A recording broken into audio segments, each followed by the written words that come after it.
संजीव ने सोचा था कि उसने रावी को किडनैप करके बहुत ही बड़ा काम कर लिया, लेकिन उसे पता नहीं था कि रावी के हाथ में एक अलार्म घंटी होती है जिसे बजाने पर अलार्म बज जाता है और उसके बाद वहां पर ही संजीव को कुछ लोग किडनैप करके लेकर चले जाते हैं। नमस्कार दोस्तों, रमा सीरियल तो से नाम मिला है कि जिसकी आने वाली एपिसोड में आप लोग देखेंगे कि राजीव हंसनी को बहुत ही बड़ा धोखा दे देगा और कुहू ये सारी बातें सुन लेती है और कुहू वहाँ पर ही राजीव को ये सारी बातें बताती है कि जानवी को बहुत ही बुरे नमूने से लोगों ने किडनैप कर लिया है और वो काल कोठरी में बंद है, हमें वहाँ पर बहुत ही जल्दी पहुँच जाना चाहिए। तो वहाँ पर ही राजीव को की बातों को मानते हुए चला जाएगा और हंसनी भी राजीव के साथ होती है और राजीव उसके बातों से पकड़कर जैसे ही काल कोठरी में आता है तो वहाँ पर ही कुछ लोग राजीव को किडनैप करने की कोशिश करते हैं, लेकिन वहाँ पर ही वो अपनी आंखों के सामने दिखता है कि ये सारा मंसूबा राजन वर्मा का होता है। और वहाँ पर ही राजीव जब अपनी आंखों के सामने अपने भाई संजीव को किडनैप हुआ देखेगा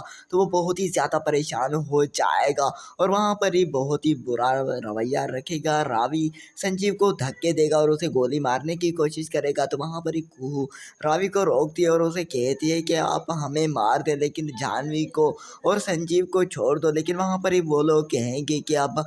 रावी और जानवी की सगाई तुम लोगों की आंखों के सामने होगी और ये लोग तुम्हारी आंखों के सामने सुहाग रात मनाएंगे और तुम अपनी आंखों के सामने जानवी का जो हाल होगा वो तुम लोग अपनी आंखों के सामने देखोगे। तो फ्रेंड्स, चैनल को लाजमी सब्सक्राइब कर दें।